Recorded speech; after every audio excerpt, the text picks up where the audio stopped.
All right. Hey, what's up, y'all? It's Will here at Schedulefly, and I've got my friend Chad Biel joining us again, and we were just catching up a little bit. I actually went to Bohemian Bull and down south of Charleston. It seems like an eternity ago. It wasn't that long ago, but so much has happened since then. But I've hung out with Chad. Been a few months. Yeah. I've drank his beer. I've eaten his burger. Great dude. I've known Chad for a while through Schedulefly and just always had a lot of respect for the way he does things. And he runs a really cool business down there. Has a lot of support in his community. A lot of folks really appreciate the way he and his bride run things and do things. And so always a thrill to catch up, my friend. I appreciate you taking the time to do this. Absolutely. Yeah, glad to hear from you, and glad you're doing well. Yeah, for in sure. These crazy you too. times. Yeah. Well, you've got this. So, I mean, you've got a beer garden there, and you've got a cool setup. You've got a lot of open space. You've got a lot of outdoor space. You're certainly not in a pedestrian area. I mean, you're not in, when people think of Charleston, they probably think of, the old, everything kind of packed together there in this small old area. But you're down south of Charleston. You're kind of out on your own a little bit. So, tell me what's happened, man, the last few months. Tell me about, how long were you closed, if you were, and what did y'all have to change, and where are you right now? Yeah, so we pivoted as quick as we could and immediately went into doing takeout. We were lucky enough to not have to completely close our doors at any point in time, but we did get to a takeout only service. We kind of were built for it in a lot of ways, the takeout, and then moving into outdoor dining only, and then now back open at 50% capacity. We've been one of those rare businesses that has been very, very lucky in this kind of crazy situation to be able to continue to have success. Even with the takeout only, we didn't do obviously nearly the revenue that we would do if we were fully open, but we did more than what we thought we were going to do. We had a really great support from the community, which was awesome. Our concept has this very open feel to it. So we have these windows that open up to the outdoor space. So we were able to open up these windows, and people felt very comfortable being able to come and get to-go orders. We had online ordering already in place, which was huge. Anybody who doesn't do that, I highly recommend it, because when we had to pivot and go to takeout only, that was a system that we already had running. So we promoted it obviously in a bigger way with doing some online promotions, or rather doing some social media promotions with it. And then we had a big banner that was made that we put out front of the restaurant that directed people how to get to online ordering.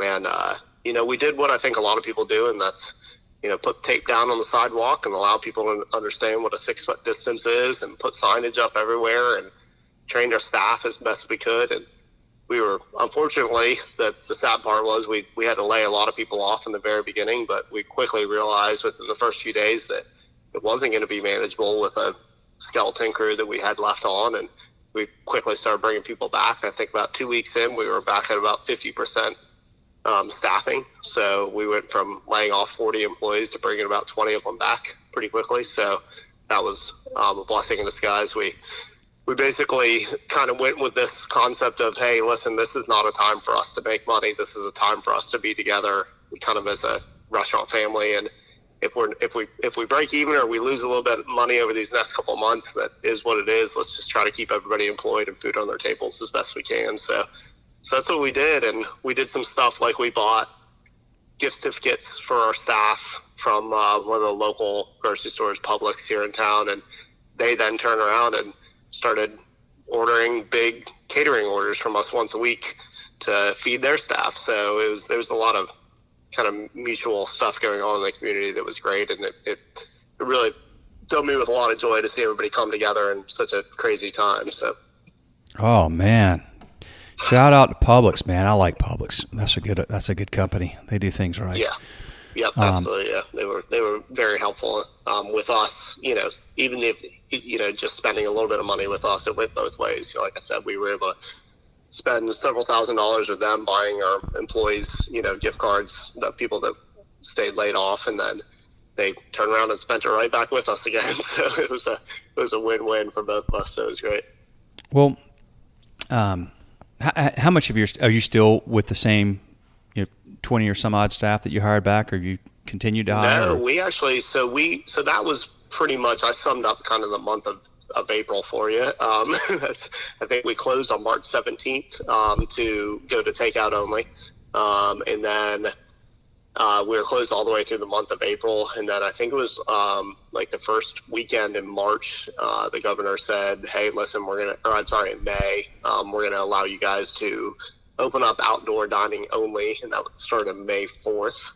And so we immediately had a staff meeting and kind of asked everybody to come meet out in the beer garden so we could social distance with each other. And we had 100% staff return. So we had but maybe at that time, I think we had about 2 people that lived at home with some elderly folks, one of them being her mother. And she just wasn't in a headspace quite yet to where she felt comfortable being at work and didn't know what to expect and everything. And so she ended up coming back about 2 weeks later, and she's been back since. And so we were very, very lucky.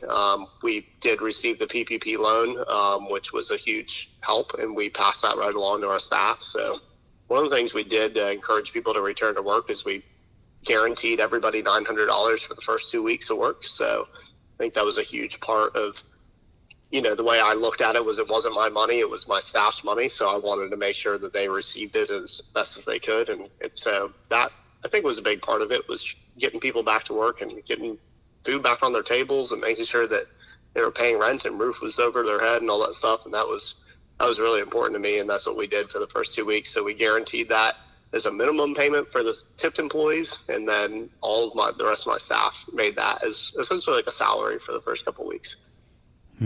That's really cool, man. The staff, I've been curious about restaurant employees. Generally speaking, they're, as an average, they're a younger collective group of folks. I mean, they're not elderly people on average. That's not always the case, but most of them are younger. And the younger folks, from a risk profile, seem to handle this virus pretty well. What has been the psychology of your staff and what you've seen, Chad, in terms of like what do you call it? Maybe the fear factor, the fear level. Have they been? I mean, clearly you had folks that lived at home and thank goodness they're responsible and they're putting their elderly family members first, which they should. We should put everybody that's high risk ahead of ourselves, of course. Now, but then you've got a lot of folks that maybe they're 22 years old and they have a 22-year-old roommate or whatever, or they live by them, but whatever the case. How do those folks feel about all this? I think that's a really great question, and I think that that comes from the top down. I mean, anytime you have something when we're talking about the feel of a place, to me, that's culture, right? You build that around culture. So for us, when we brought people in, we wanted to know that, that was the questions we were asking. So that those couple days before we opened, we were given 3 days notice to get the restaurant open for outdoor dining. So which is not a lot of time at all for a restaurant. Not a lot of time. Politicians don't understand that. Especially considering we hadn't really we'd had very minimal food orders being placed. We were doing minimal prep. We were, we were doing about 20% revenue compared to what we had been doing. So, or what we would be doing that time of year. So we brought everybody in and we basically kind of asked that question, like, how do you guys feel? Are you comfortable with this? Are you comfortable with that? Like, what do you want to do as far as PPE? Like, how comfortable are you? And then what we quickly realized was, you're very kind of almost naturally, your kitchen is very used to glove use. They know they just got to constantly changing them out. Every single time they touch a certain product, they got to change that glove out. And that's just, it becomes like a normal thing. And there's access to gloves very easily because you're kind of staying in a maybe 5-foot square box, when you're in a kitchen working in a station. And that was probably one of our biggest challenges with the PPE was the glove wearing with the front of the house staff. We really struggled with that in the beginning, and we eventually went to the point where it was like, hey, listen, it's not feasible to do it properly. You're going to be safer washing your hands on a constant basis and sanitizing your hands on a constant basis. And so we went to that pretty quickly within the first couple of weeks. But I'd say overall the staff's, morale and everything like that has remained high throughout this whole time. We've had a couple little scares where people were, hey, I was around somebody, or I think I might have been around somebody, or I've got a little tickle in my throat or something, and we've had tested and we've had negative tests come back as a result, which is great to hear. But during that testing time, you're losing staff, so we had one point in time where we had a handful of people that were out all getting tested. And as soon as they tell us, hey, I want to go get tested, I'm concerned, they're not allowed to come back until they get a negative test. And if it's positive, then obviously they're out for longer. But we were lucky that they were negative, and so that. But we did have some periods of time when everybody kind of stepped up to the plate, had to work a little bit more. So yeah, it was for overall, I'd say the staff morale has been really good. I think it helps when you're busy. We've been very lucky to have such a big outdoor space, so we've remained busy throughout this whole time, and so people are making money and having fun, and we've built that community amongst our people from day one. That's been such a huge focus for us, has been the sense of like family and community, and kind of taking care of each other and stuff, and that's just a culture that we have here, and so I think that helped obviously with all that.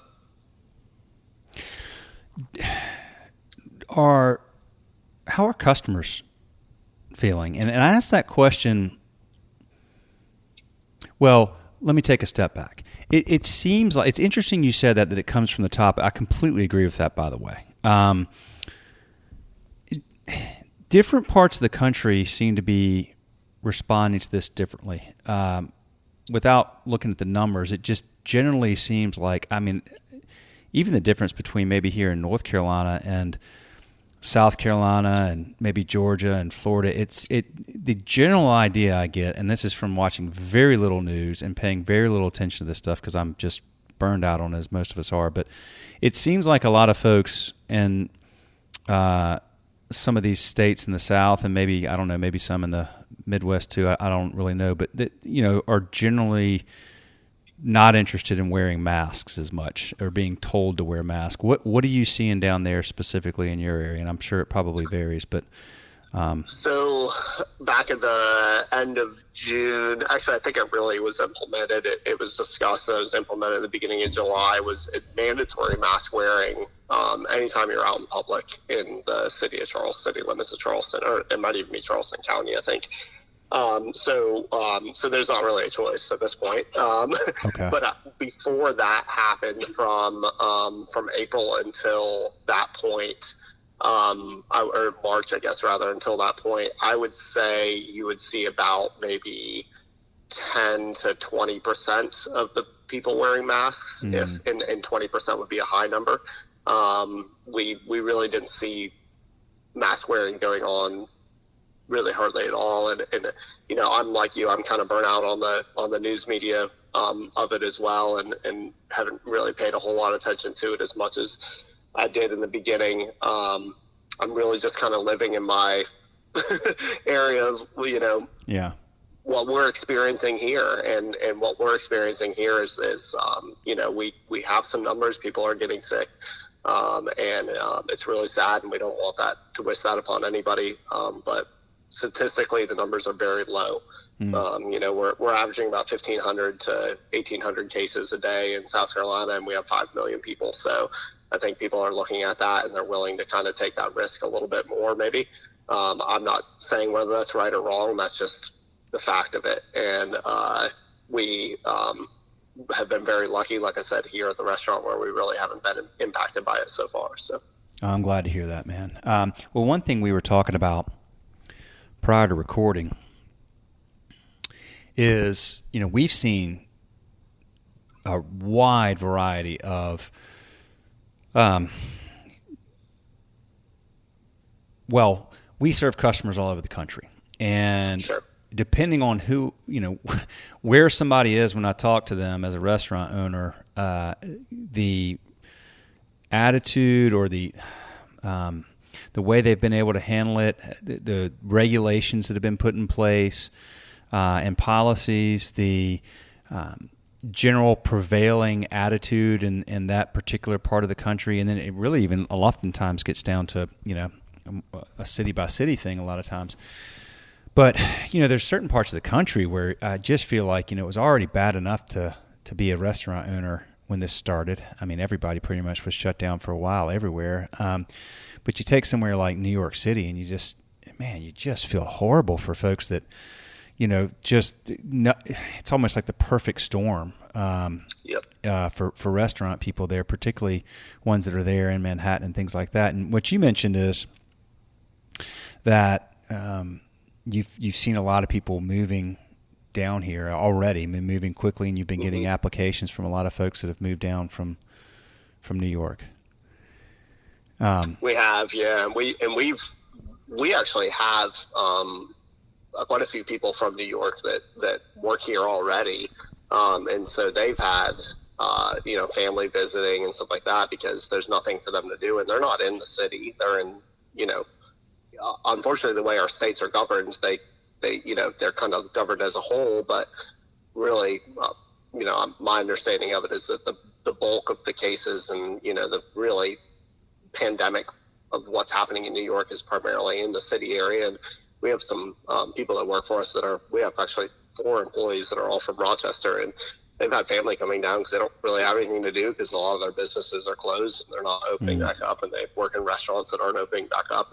And but yet they don't have the case numbers like they did in New York City, and there's really nothing they can do about it. So they're coming down here visiting, but we've had a lot of people that have been moving here as well. I talked to 2 different people just yesterday that were putting in applications looking for serving positions with us that were moving down from New York because they just don't have jobs. There's no jobs for them to even have up there. And I don't know what the connection to Charleston is.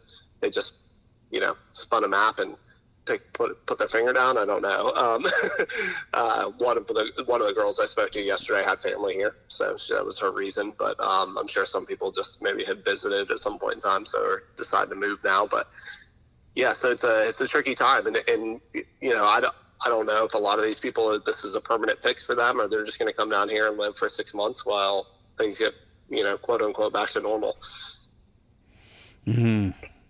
It's tough when, the demographics already sort of just big picture long term. People are moving to the southeast and southwest for a variety of reasons, and it seems like that may have accelerated at this point. I think it would be a tough thing. It's a tough decision because, this is almost like you kind of look at this as, I don't want to say we got lucky because it's been really bad, but given what they were, the worst case scenario projections early on of what this could be, it feels like we kind of got a little bit lucky. Again, big picture, that doesn't downplay all the people that have dealt with this, the folks that have lost their lives, and any of that. I mean, it's been very significant. But given what they initially thought could be the case, and millions of lives lost and all this kind of stuff, I feel like this almost is like possibly a prep or a warm up for maybe something that could be a lot worse.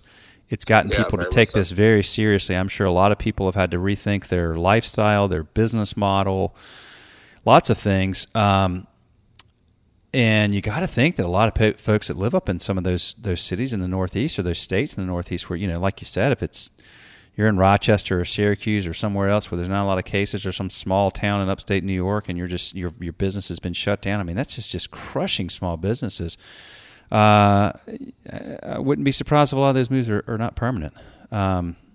Because this a year from now, 5 years, 10 years, something like this is going to happen again. And of course, hopefully we'll be a lot more ready for it, but it could be a whole lot worse. So, well, it's been interesting and in some ways very just sad, but in a lot of ways uplifting and quite frankly inspiring.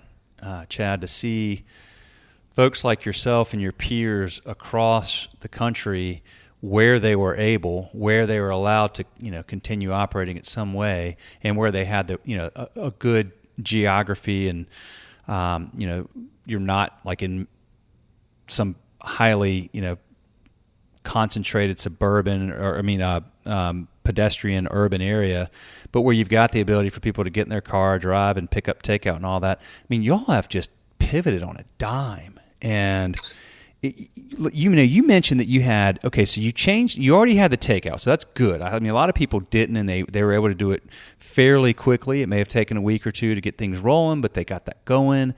But the ability to maneuver and change and tweak things so quickly, I got to tell you, it's been really impressive. And I'm not surprised, because you and your peers, your ilk is already sort of a gritty, hardworking, roll up your sleeves, creative, adapt, put out fires all the freaking time already. So you kind of already got that mindset and that mentality. This was just, that accelerated.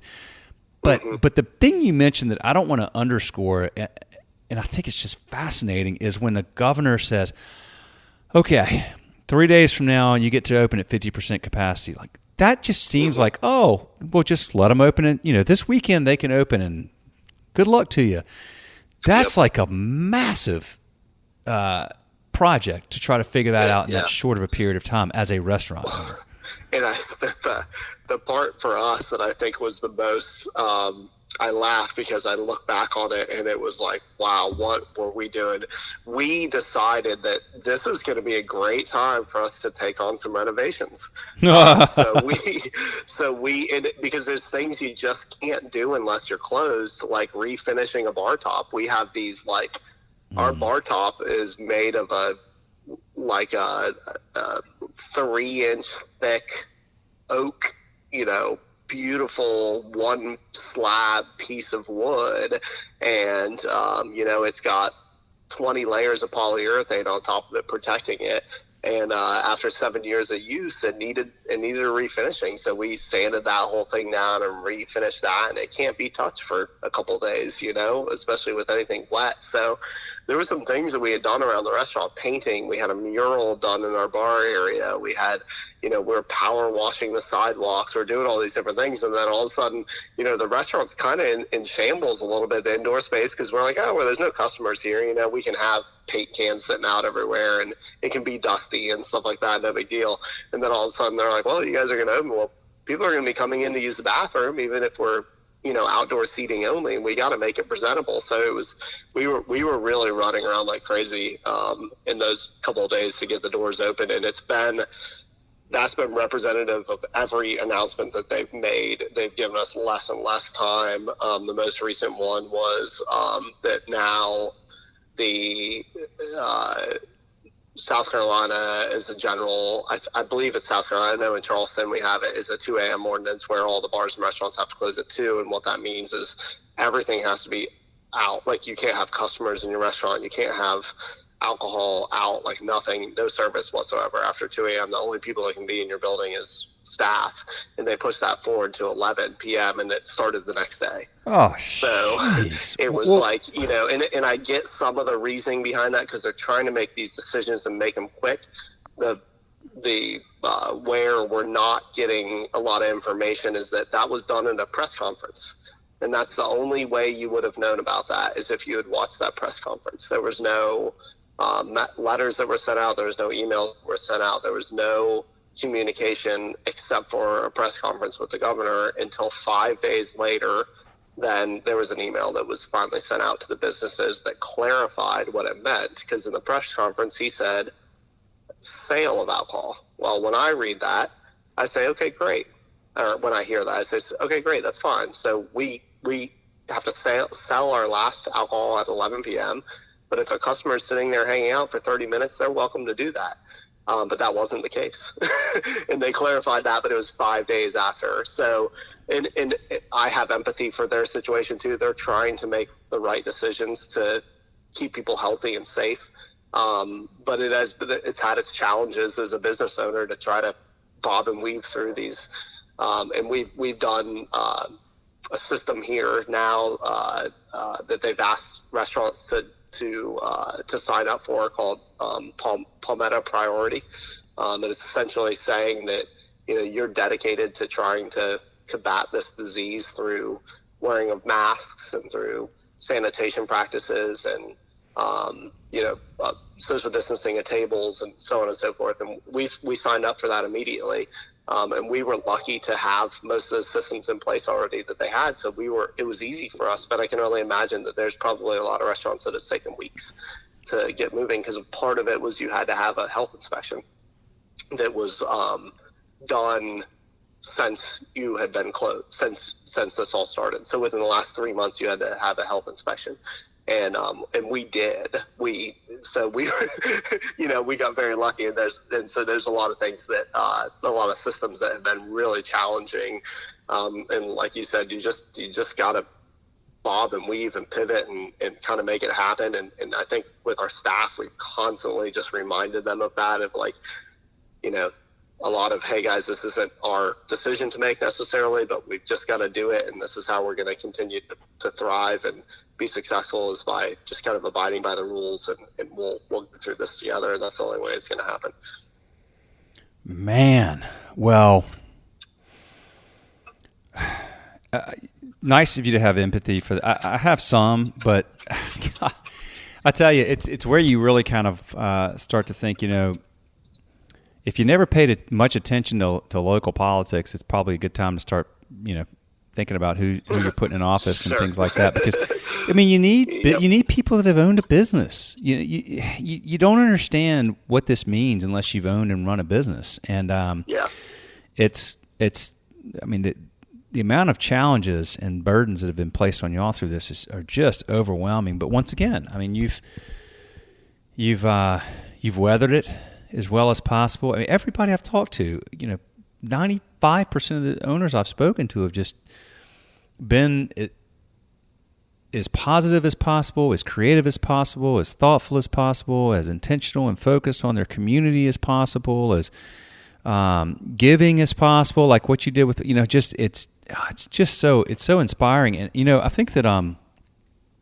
one of the things that, and I've talked to some other folks about this on this podcast, and I hear this all the time now, and I hear this from friends and family, and you're hearing it throughout the country, is people are really starting to reassess, not local politics, one thing, but that's only partially in our control. We have a vote or whatever, but the decision of where you do business is 100% in your control. And while for so long the economy's been booming, we've been hustling, no big, huge, major things for a long time, and people just been go, and now we just got boom, pow, just like that, forced to stop. All of us, in some ways, if you try to find the bright side of things, and again, not to downplay. This was terrible, but if you go, okay, well, yes, that's true. But things happen in life, and bad things happen, and hard things happen, and terrible things happen. But is there some good that can come from that? And one of those things, I think, is that a lot of people have said, what businesses do I patronize? Where does my money go? Where do I spend money? What's happening in my community, and who are the people that really make a difference in my life? And I think people are really realizing how important their local independent establishments are, because that's money that stays in the community. That's money that employs people from that community, that stays there, that gets spent there. It's where we celebrate our, important moments in life, where the people know us because there's longevity of careers at these places, and the owners are there oftentimes, like yourself, in the place and there all the time, and they know you and they care about you, and they get to know your children, and that's an important thing. And right now we're in a really rough spot because we're in our homes so much more, and when we're out, we're having to stay away from people, and we're having to put these things. We can't hug people, we can't shake hands with people, and we need that connection. So, where I'm going with this is, I think as this finally passes through or settles down, or we get a vaccination or whatever it is, and we get back to the other side of this, let's call it that, maybe not normal, but I think people are going to really really spend a lot of time in places like yours because we want it and we need it so badly. And now that we don't have it, we realize how much we miss it. Yeah. Well, I mean, I think you hit the nail on the head. I mean, we couldn't be more grateful for our community and their support. I mean, it's been mind-blowing to me. Like, I almost every day get, like, kind of look around and it's like, is this really, I mean, when this all was first starting, there was nights I'd lay up in bed and just think about, you know, my staff and what are they going to do and how are we going to put food on their table for them and all this kind of stuff. And my community answered that question to me. You know, they came out in droves. I mean, we really looked at the numbers when we went to takeout and said, okay, well, this is what we're going to do. We're probably going to average about what we were doing previously in takeout, which is not a big, you know, we're a hamburger and French fry and, like, you know, fried fish and things like that. I mean, our food is not the best handled in a takeout capacity. It tastes great, but it's like, you know, French fries and they sit in a to-go box and then you get home and they're kind of soggy. It's not the greatest food. And so we've never done a massive takeout business and we were shocked. Just, I think all of us absolutely shocked. And, you know, we did some neat things too. I think what was fun for me is my management team challenged me in a lot of ways because they were really excited about, I mean, they weren't excited about any of this happening, but they were, I think, were excited to take on the challenge in a lot of ways because, you know, my GM was like, we got to do delivery. I mean, we got to do delivery. I think it'll be a game changer for us. We got to try it. And I'm going in my head, I don't know. It just seems like I've never done delivery in my career. I don't know what it's about. I have a friend who's a neighbor who owns a pizza place down the street from us who is thrives in delivery. They do a fantastic job. They're a great business. He has 3 restaurants around town, just opened his 3rd one.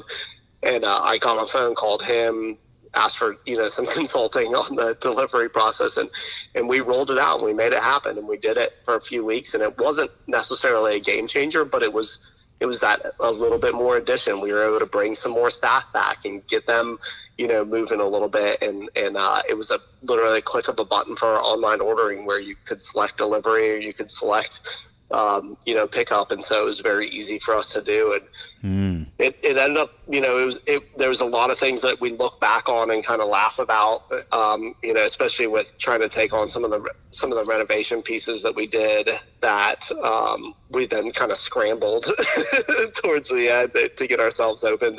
And a lot of it was, we just thought, we kind of had some thoughts, you know, for a while there when it was just 5 or 6 of us and we're working every single day together and we're like driving each other crazy and we're like, is this ever going to end? You know, we can ever have our staff back in here and be able to hang out with our people again. And, but it does, you know, it's slowly but surely starting to get back to some normalcy, whatever that looks like. You know, we're still at 50% capacity inside, which for us was really not a big game changer because we were able to move a lot of our tables outside.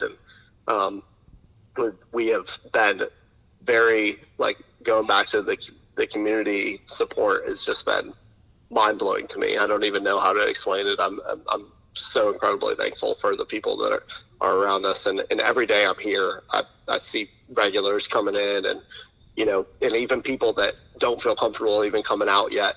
I'm getting messages. I hope you guys are doing well. I can't wait to see you again, you know, when all this passes. And so it's been fantastic. Dude, I love that. Look, we're communal. That's what we are. We're wired to be around each other. We're wired to, like, that's, and it's a part of the reason I stopped. I just kind of just like, I can't pay any attention to any of this news stuff because they're only going to find the bad things and the negative examples. But I mean, most people, like you said, you just sit down and think about, just turn that off and think about what's going on around you when you got, you know, right. Most people are good people. I was at. That's where my head was at too. I was like, just look at your community, look at the people around you, and I think you're going to see a lot different than what's happening on the news. And that was a big thing for me. It got to the point where it was really kind of just putting me in a negative space. Well, that's what it's designed to do. That's what it's designed to do. It's designed to create anxiety and fear because if you're anxious and fearful, you'll stay tuned in. And that's, I mean, that's just what they do. That's their business model. But I mean, most people are good people. You know, most people care about their community. The average person does. There's bad apples. There's crappy people. There's people that do bad things. But you know, most people are pretty good people and they Yep. If you dial out of social media and you turn off the news, which are these things that thrive on negative energy, and you just sit down and look around you, most people are good and they care about their community. And when something bad happens, they go, well, what can I do to help? How do I help? So they go support their business in that situation like you. And then the businesses go, shit, what about my community? How do I help? Or you go, what about my staff? What do I do to help them? And that's how most people handle this. And man, I got to tell you, Chad, it's like I said, it's been really interesting serving the folks that we serve, and just hearing all these amazing people doing all these amazing things in their communities and for their staff, and how the communities have rallied around them. It's been really inspiring to all of us here, and we've always been. I can only imagine with the depth of people that you get to have experiences with, because I'm in my little bubble here in Charleston, and I've been grateful to be surrounded by a lot of really amazing entrepreneurs who are in the same boat as me and doing the same thing, and I've been impressed as well. But I can only imagine as you're seeing it throughout the country. Well, it is, and look, I mean, as an entrepreneur, as a business owner, you're already somebody who has said, okay, I'm going to try to take control of my future in some way. I want to own the outcome. I don't want somebody telling me what to do. I don't want to have a job where I have somebody that says, come show up and do these things on these days and have it due by this. You're saying, this is something I want to do that's mine. And I want to take this thing, and it's my baby. And I want to raise this thing, and I want to raise it well. And I want to do it with the help of people that want to support that. And so you've already got that mentality, and it's a wonderful mentality, and it's wonderful to see that because of the level of care and thought and passion and intention and love you've put into something, this happens. You may have a minute where you're like, God, what do I, like just knee jerk, like, holy crap, this is scary. But then you just go, all right, we're just going to figure it out. Just like you'd figure something out, like when if your kid got in an accident or something like that, you'd be like terrified for a minute and scared out of your mind. And you go, okay, well, what do we do? How do we help?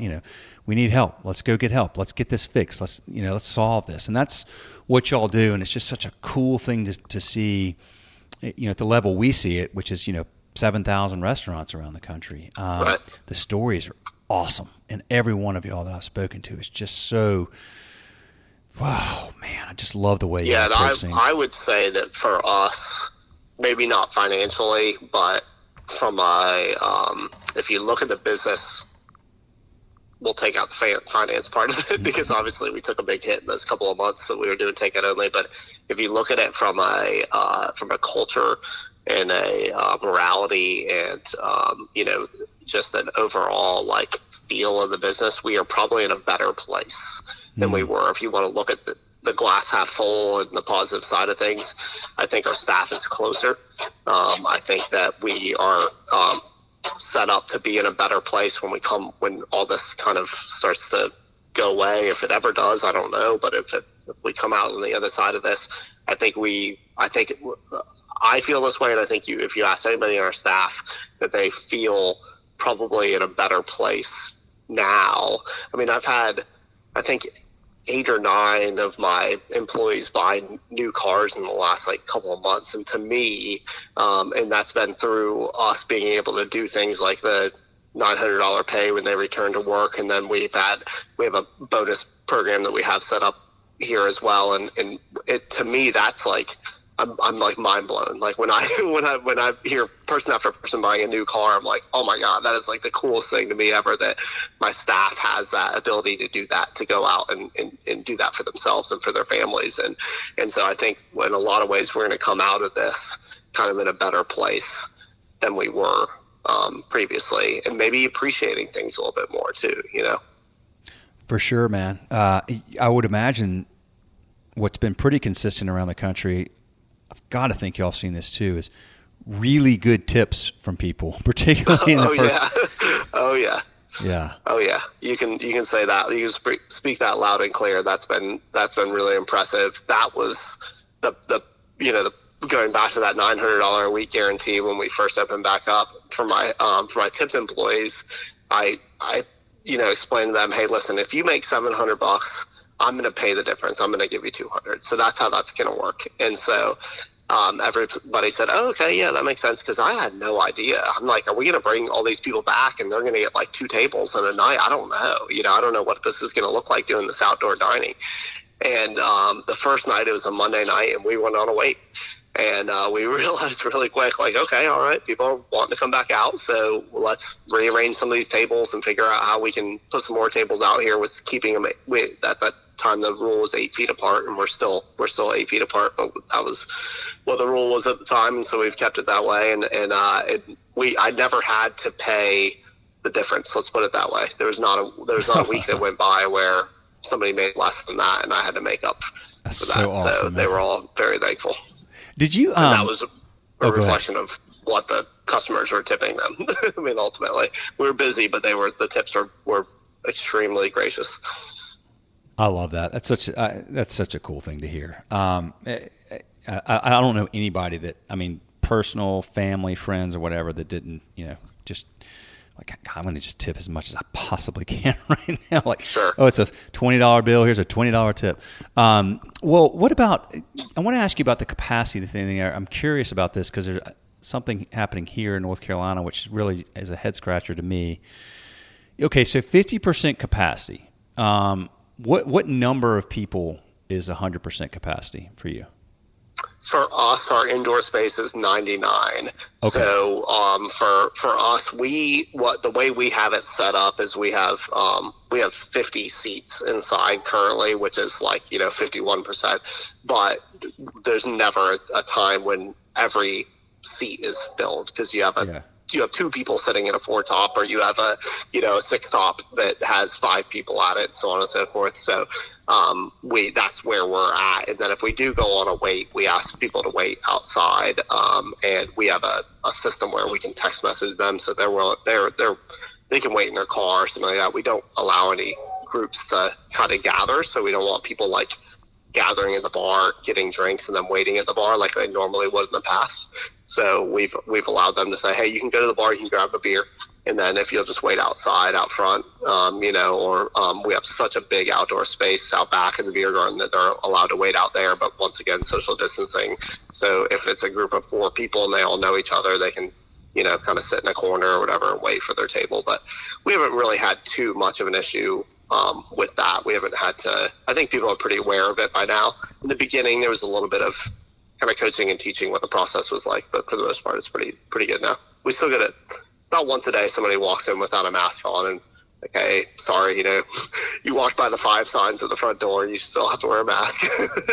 That's funny. And I don't know if that's a rebellion thing that they don't want to wear a mask, or if they legitimately just aren't. They're visiting from somewhere, they're not thinking about it, or it's just not a habit that's been created yet, to get out of their car and grab their mask, because they always go, oh gosh, I'm sorry, and they run out of their car and grab their mask. They have it with them. They just forget. So. Well, are you so you can put 50 inside. What about outside then? Is there a limit on how many people you can have outside? There is not. No, we don't have a capacity for out there. Okay. And so what we've done, so previously speaking, we have 6,000 square foot beer garden, so a very large space. In that space is a stage, a 35 by 35 foot, so 700 square foot area that has seating that's covered. So it's shaded and everything, and then we and then the rest is like a fire pit and like some kind of grassy area and another little patio area. We essentially took what was out there was picnic tables, and instead of everything being under the covered area where it normally would not be social distance, those tables would be way too close. So we essentially spread all of them out throughout the beer garden, and then when we did that, we were able to then move. So there's not a lot of standing area. Previously, where the stage was, there was like a lot of room for kids to run around or people to listen to music. They could stand up there and dance and stuff, and that's for the most part been taken away. There's a little bit of area for that now, but not much. And so the tables, we actually were able to move the tables that we weren't using inside to meet that 50% capacity. put them under the covered area outside and move those picnic tables because they're outdoor furniture out into the grassy area. Not so great in the middle of July when it's 95 degrees. You kind of want to sit in the shade and have a fan on you. But, we just see that people during the daytime, they're sitting inside or sitting underneath the shaded area. And then as the night goes on, 7:30, 8 o'clock at night, people are more willing to sit in those tables that aren't covered. Why are they making people clear out by 11? I'm sorry? Why do they make people clear out by 11 at night? I still didn't hear how many people did you say? No, I mean, why? Like you said that people have to clear out by 11 o'clock at night. What's the reasoning for that? I think they're trying to, what they saw, my understanding of what they saw is a spike in the age group of like 20 to 30. And they're correlating that with people who are out late night. And so they're trying to get that age group to not be around each other as much, maybe not hang out late night, not make bad decisions because they've been drinking and it's late. I guess I haven't really been given a clear, there hasn't really been a clear answer on why that was why they made that decision, but I think that's my understanding of why they made that decision. They also aren't allowing any music after 9 p.m. As far as I can't remember how they worded it, but amplified music, I think is what they said. So like a DJ or a band or anything like that can't happen after 9 p.m. And I think it's because that same concept. They're essentially trying to get the people who are in their 20s to not that, because that's where they're seeing the spike in cases, to not be out partying. Mm-hmm. All those people, they're just going to go to they're just going to go back to somebody's house and hang out and party then. I mean, it is. I don't know why they think that's going to. I mean, it'd be better to let them stay out and at least give you all business. But whatever. I mean, it's just it's a little bit strange because I will say I feel like there's a lot of, if I can be really honest about it, and without with also having empathy for other businesses and trying to understand why they're making these decisions and being as patient as possible, it kind of feels like we're getting a lot of finger pointing at the restaurant industry because of the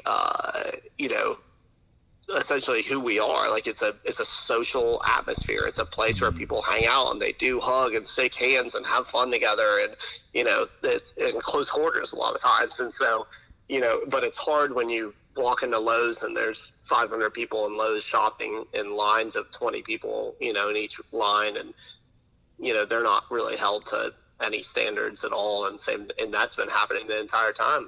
There's never been, the joke was when all the county parks and all the beaches and all these places closed down, but yet you had Walmarts and Lowe's and all those places open. It was kind of a little, I think, mind-blowing to a lot of people. Like, does the coronavirus not know to go into Lowe's or Walmart, but they know to go to the beach, and they know to go to like a county park that's an outdoor Well, the space. irony is the beach is better because you're outside and you're in the sun and you're in fresh air, and you're not in some closed, confined space with circulating air at Walmart or whatever. So sure. Yeah. Well, it is. Well, I mean, look, it's unprecedented. It's tough to make these decisions, but you do sit. Absolutely. And that's why I say I try to have as much empathy as possible for the people making these decisions, because I can't even imagine the pressure that's put on those guys too. So it is just, you have to, kind of question it too at the same time. That's part of why we have a government that we have, and that we are able to vote and all that kind of stuff, is that we're able to question the things that they do sometimes too, and say, hey, I want better answers on this. I want this to be done better next time. So, well, thank goodness we still can, man. I tell you, I mean, all things considered, nobody's going to get this perfect, but no. It's look, I'm going to let you roll, but I really appreciate you taking the time. It's always awesome to talk to you, Chad. Every time I do, it's great catching up. Phil, you're a positive dude, and I'm not surprised that you're having that kind of success, and that you do take a really just a great approach to things, man. And you're an inspiring guy, and you're a positive guy, and an optimistic guy, and it flows through you, and it flows out to your team. And man, I tip my hat, and Appreciate you as always, your business as a customer, and admire what you're doing, man. I wish you all continued success. Awesome. Thanks, Will. I appreciate your time. All right, talk man. to you soon. All right. See you.